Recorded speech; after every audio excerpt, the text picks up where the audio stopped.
Hi, I'm Emmanuel Achiri, and this is The World Today. The World Today is a television debate and talk show program brought to you by the Department of Political Science and International Relations of the Eastern Mediterranean University and hosted by DAO TV. It is a program which engages students, scholars, and competent actors on topical and current issues in international affairs through expert analysis and enlightening insights. We also seek to stimulate interest in prospective students to undergraduate and postgraduate studies at the Department of Political Science and International Relations in particular, and EMU in general. For our second edition of this program, we are honored to have with us Dr. Julian Saurin. Thank you very much for the invitation. Dr. Julian Saurin is a professor of political science and international relations at the Middle East Technical University, North Cyprus. That's right. If I'm correct, he also worked at the University of Sussex for a period of about 20 years. That's right. And is currently working on a project titled Brexit as a Constitutional Coup. Welcome to The World Today, Dr. Thank you very much indeed. Thank you. Well, Dr. Saurin, you had a seminar at the Department of Political Science and International Relations of EMU on this current subject, and unfortunately not all of our students were present, so we want to use this interview as an opportunity to also for you to explain some of the things you said there, and we have a couple of questions. And the first basically is, what is your research about? I mean, you say Brexit as a constitutional coup. What is this about? Okay. The proposal to leave, for the UK to leave the European Union is a massive political change, world historical political change. The UK has been a member of the European Community and then the European Union for the best part of 50 years. So any proposal to leave that organisation and leave that culture is of course a huge change. The particular argument about a constitutional coup is that political change arises for different reasons, has different causes, and in this particular argument I'm saying that using the Brexit campaign used the particular operation of the British Constitution and the politics of the British Constitution to try and remove itself from the Constitution of the European Union. But it did so in a very insincere way. And that's where all the detail lies. Well, that's interesting, certainly. I mean, there are different views on this subject, and I think yours is one of those views that actually strikes me as a person. I mean, using the word coup at the end of it, which is really interesting. So, I mean, you say it's an insincere way, in a way. Yeah. So, at what stage are these negotiations at in terms of Brexit? That's a very, very difficult question, because there have been no significant negotiations so far between the UK and the European Union. That's because the UK government has not been able to develop a plan.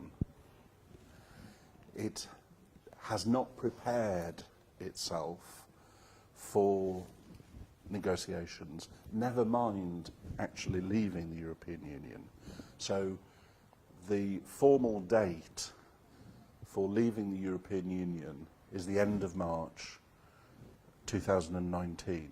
So we have less than a year for a negotiable plan to be introduced for the European Commission, for the European Parliament, and for each member state of the European Union to approve that plan. And as of today, there is no plan. Wow. So there have been no substantive negotiations. So how is it looking? I mean, the way you paint it, it looks as though it's some sort of a mission impossible, like by March 2019, it means it might not really happen. Is that what you're saying? I'll use your phrase, it is a mission impossible. That's a kind phrase. A more perhaps accurate phrase would be, it's a catastrophe in the making. Let me give you an example. part of leaving the European Union means leaving an agreement called Euratom. Euratom is the agreement regulating the civil use of nuclear energy, but it also covers the production of radiotherapeutic isotopes for the treatment of cancer. So, the 30th of March next year, the UK will withdraw from Euratom. So, where are UK cancer patients going to get their radiotherapeutic treatments from? Wow. That aspect hasn't even begun to be mentioned. You're familiar with the airline EasyJet? Not really. Yeah? It's a popular, cheap airline. It flies to Cyprus, to the Republic of Cyprus, for example, Okay. from the UK. In fact, it was founded by a Cypriot. There's an agreement called the Open Skies Agreement, which regulates all airlines, all flights, I should say, within the European Union and flights coming in and out of the European Union. And EasyJet, which is registered in the UK, is one of those airlines that is using the Open Skies Agreement. EasyJet were previously headquartered in the UK. They have moved their headquarters to, I think, Austria. Okay. Why? Because on the 30th of March 2019, the UK will no longer be a member, a party of the Open Skies Agreement. And it hasn't negotiated, it hasn't even started to negotiate a replacement, a substitute for the Open Skies Agreement, which means that flights in and out of the UK from the European Union or airlines registered in the UK will no longer be part of the Open Skies Agreement. I mean, this is... And I can give example after example of the same kind of problem. I mean, this is really interesting because what we get from the media is like Brexit is happening, there is no turning back and everything. I mean, that's the constant information we get from the media. But apart from that, I was reading a couple of articles on this Brexit issue, and something struck me. It's a phrase I'd heard used as well in the Cypriot negotiations. Yeah. Nothing is agreed until everything is agreed. Is that the same case with Brexit?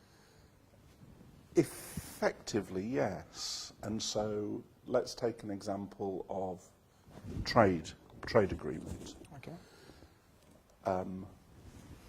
Under the as a member of the European Union, the UK hasn't had a separate trade policy and separate trade agreements.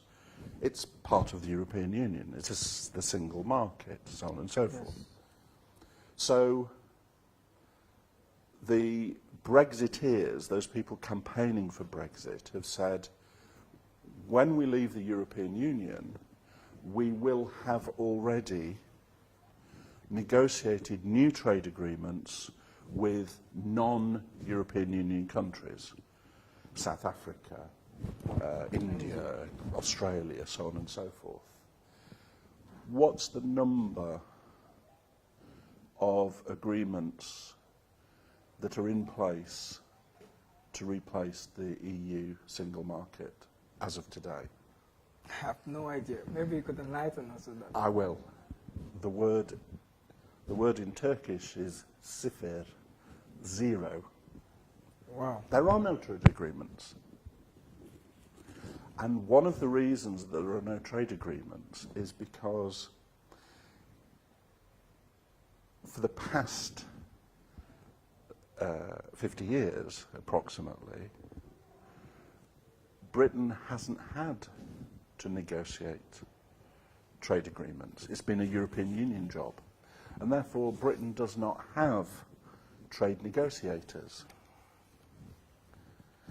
Secondly, in the European, for the European Union, member states cannot, they're not allowed, cannot negotiate separate trade agreements. So whilst ever the UK is a member of the European Union, it's not allowed to negotiate a trade agreement, and therefore it can't have any trade agreements in place by the end of March next year anyway. Wow. But you made a very important point about the media representation. Yes. And that was very important for the campaign to leave the European Union. And essentially, significant parts of the media were responsible for reproducing what I can only describe as lies, simply issuing statements or descriptions of how the European Union worked or Britain's relationship with the European Union, which were simply untrue. But when you put that information as if it's objectively true before a large population, then some people sincerely believe it. And they act on the basis of those, they vote on the basis of that information. But in the seminar just now, I've used the analogy. If I were to ask an ordinary person in the street, do you prefer Dostoevsky or Tolstoy? People would say, well, I've no idea who these people are. Yeah, that's the same reaction. Yes. Like, how am I supposed to make a judgment on something that I know nothing about? True. This is exactly what happened with the referendum. People were being asked to make a decision on something that they 99.99% of the population didn't know anything about. They thought they knew something about it, but concretely they didn't. Wow. I mean, that's an interesting way. I mean, this is why we have this sort of interviews, because I'm learning as you're saying these things. Yeah. And this brings us to a very interesting question. One of our students asked this question. Well, she says, let me read it out. Please. Brexit came as a shock to many of us, and since then there have been many researchers working to understand how Brexit happened. Yeah. So tell us, from your experience in the field and years of research work, how can we break up the turnout of the Brexit referendum? I mean, by age, education, location, gender, etc. And what does this reveal about these respective societal groups, as well as what it reveals about the sentiments that made Brexit possible? Okay, that's a very important, very interesting question now. I've just shown in the seminar the distribution of votes by region of the UK. Those voting for Brexit, those for Remain. And for example, in that data, you see certain regions with the highest proportion of vote to leave the European Union were the regions which were most dependent upon support from the European Union. So that's very odd. That's peculiar. You'd have thought the opposite. You'd think, if you don't need the European Union, you're not bothered with it, okay, we'll leave. But those areas which are dependent on it, they were the ones that seemed to vote in a higher proportion for leaving the European Union. So that's got to provoke us to ask the question, as the student has asked, why? Okay. There have been lots of analyses done in the UK over the voting patterns and voting motives. And the ones that I find most persuasive are those that basically say, over the last, since 2010 approximately, between 2010 and 2016, there were government policies which were described as austerity, which was basically cutting public spending, cutting public provision, support for schools, for hospitals, for so on and so forth, for welfare and so on, housing. And the political right wing attributed that to two principal causes. First, immigrants. They said, it's their fault. They're taking our jobs. They are using our health services. They are so on and so forth. And we, whoever we are, because that's a big question as well, we are losing out to immigrants. The second cause that was attributed by the political right, was the European Union.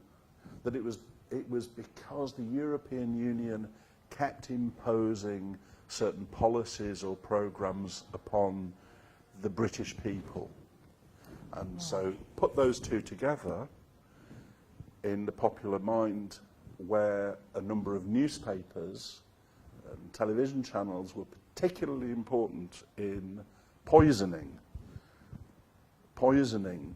people into blaming immigrants, into blaming the European Union. And then you offer them a referendum, do you want to stay in the European Union?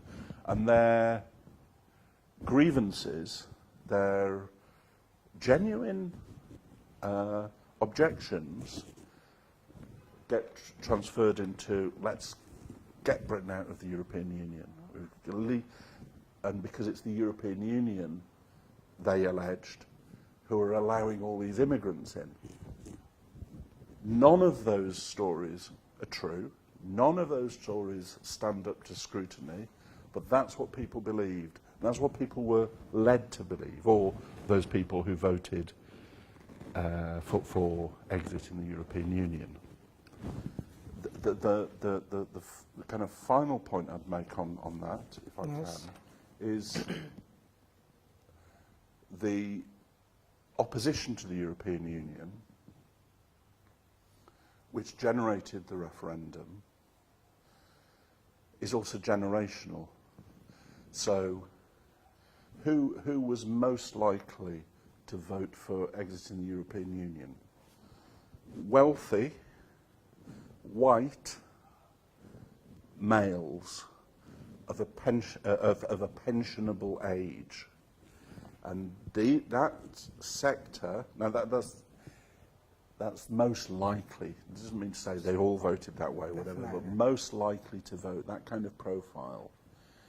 And the political imagery that they have was of a British Empire, white, post-imperial, nostalgic view of the power of Britain standing on its own against the rest of the world. And it's a myth, but it's a very powerful myth.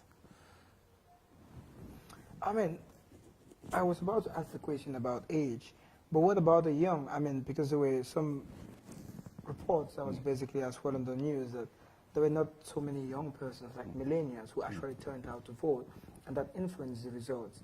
And I think I was watching, I think it was BBC, and there was some sort of a comparative analysis of the referendum and the election which Theresa May, the British Prime Minister, had after the referendum, and the results were different, and it was attributed to the fact that some millennials actually turned out to vote. Is that true? I mean, if the millennials had voted or participated effectively in the referendum, was there a possibility that the results might have been different?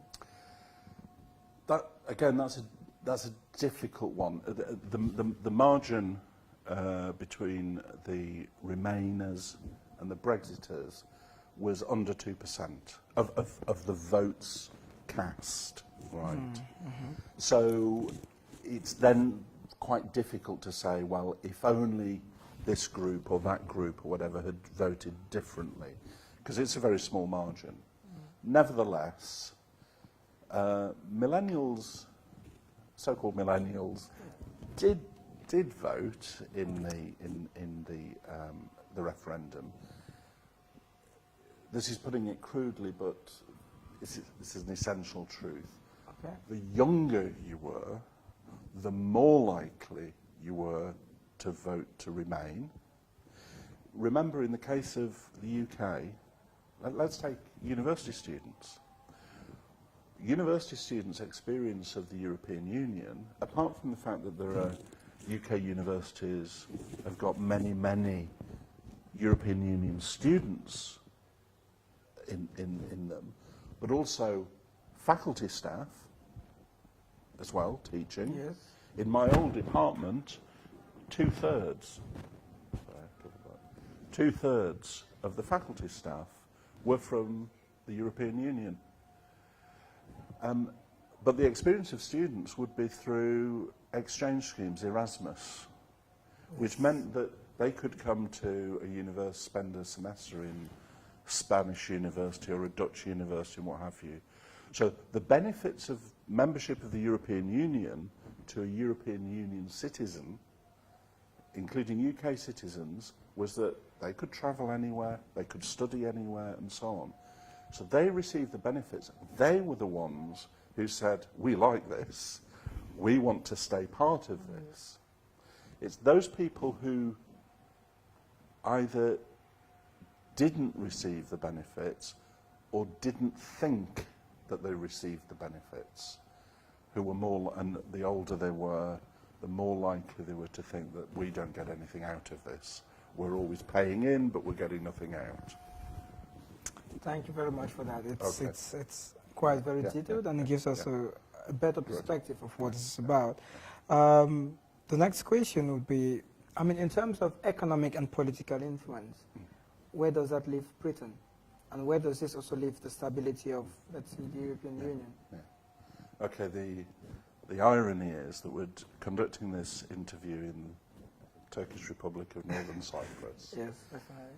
The status of the UK, if a so-called hard Brexit is secured, will be less than the status of Turkey vis the European Union.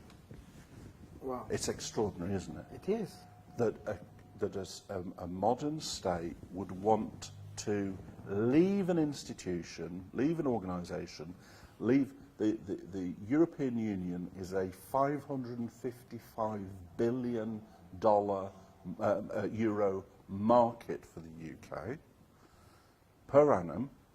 Wow. Yeah, and politically, you volunteer to leave that market in order to be in a lesser position than Turkey, for example, which is trying to get into the European Union. It's extraordinary. It really is, I mean, wow. And every single sector, agriculture, pharmaceuticals, you name it, is damaged by this. What's quite interesting is to see and read the views of former civil servants, senior civil servants, former negotiators, former European commissioners, so on and so forth. And none of them have been able to say that the exiting the European Union for the UK will be economically, never mind socially, but economically beneficial. And what about the stability in Europe? I mean, does this affect the stability of the European Union? Is there a possibility that some other nations might follow suit and leave the European Union? I think there is something I've read, like the possibility of a Frexit, like France exiting as well. Yes.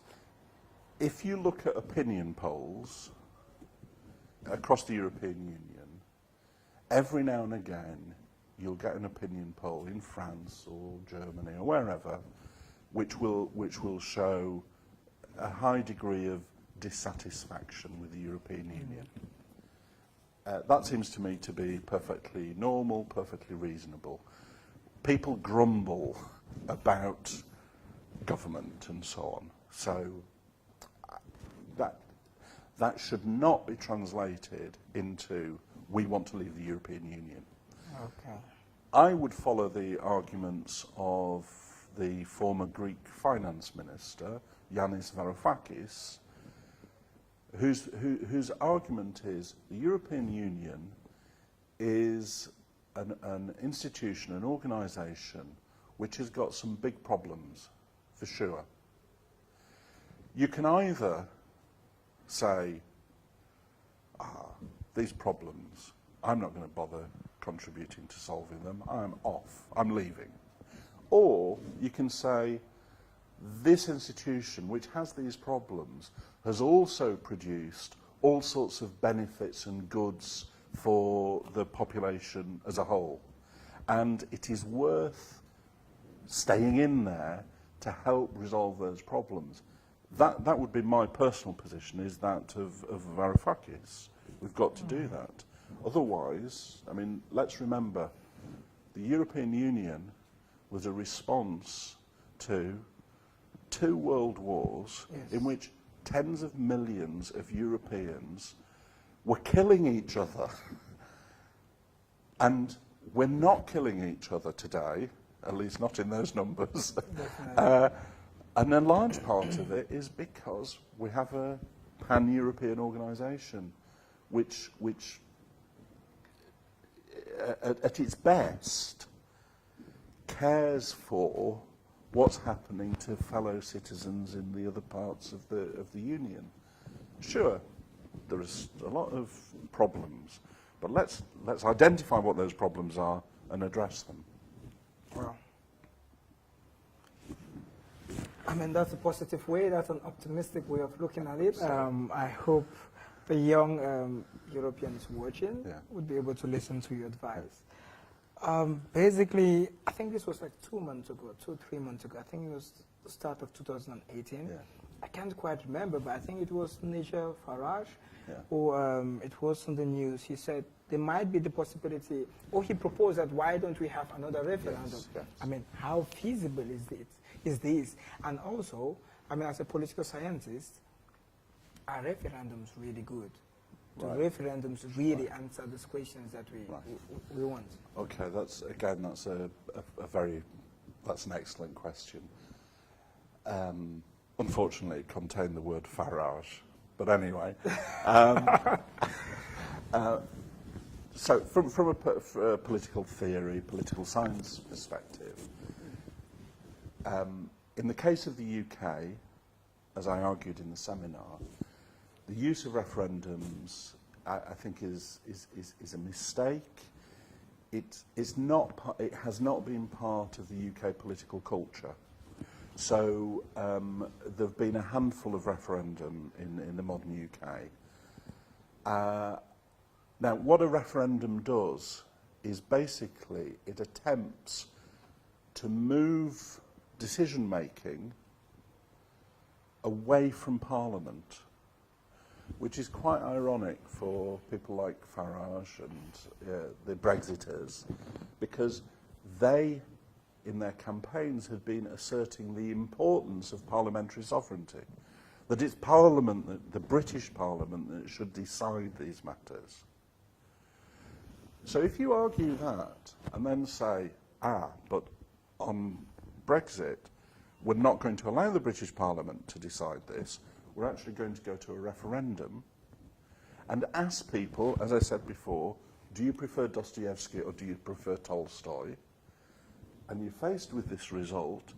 I mean, it's bad democratically. Instead of people making a decision on the basis of being informed and saying, okay, I've looked at the arguments, I've looked at the evidence, I think this is better for us, I think that's better for us, you say, yes or no. To what? What's the question?